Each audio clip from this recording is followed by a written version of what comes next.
And the Bill of Rights is what you called it. And our instruction has always been about responsibility.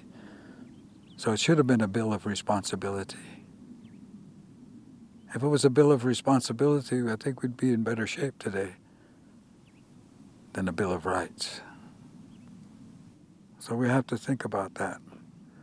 And when the peacemaker said 7 generations, that's an instruction of accountability and responsibility. 7 generations. Don't think about yourself. But what we're saying at that time was to be unified and to work collectively for the good of the people, for the good of the commons. And somehow that's been perverted into individual. Somehow or other the commons succumb to the individual rights, and that's not right, and that don't work. And the result of it is what we see right now. And to learn, you have to have teachers. And who's your teacher? And the teacher is nature, the earth. You learn, and you learn how to get along. You learn how to be respectful. So, from what I see and from what I know in my travels, is the indigenous people have about the best understanding of this.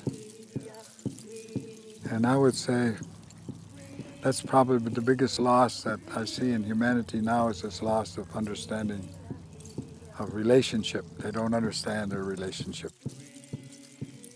How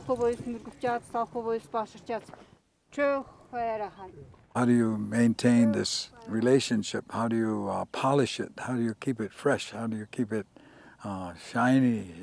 How do you work with it? How do you enjoy that? Well, our people have done that through ceremonies. We do these ceremonies. We have developed these very elaborate Thanksgivings that requires a community to do that. And it requires everybody to be part of it, and it's a lot of work. And we have a big Thanksgiving, and how do we do that? We make songs, and we make dances, and we make speeches.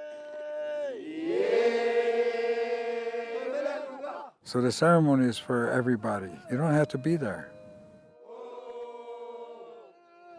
You just be grateful that it's going on, that we're keeping it up. That's what's important, that it takes place.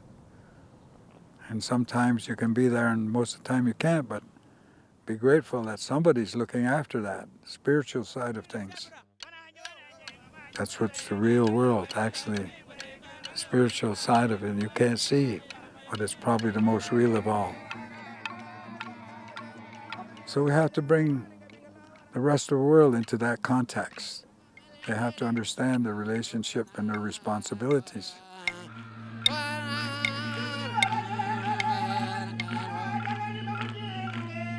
The statement that's most important here is to understand how closely we're related to the earth, and that we're part of the earth, and we're part of nature.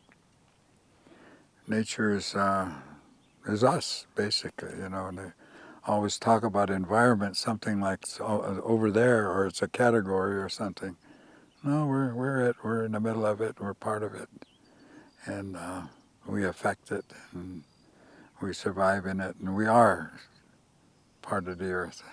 Now, as people understand that, that'd be very helpful, because they'd be more careful about things. And so the question of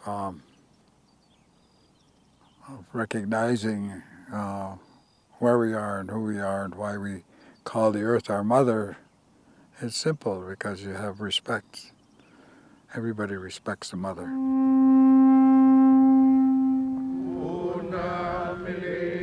And so when we personify the sun, our eldest brother, or the thunder, the lightning, we call our grandfathers, or the winds, we call our grandfathers. It's a personification that can draw you closer. That's what it's all about.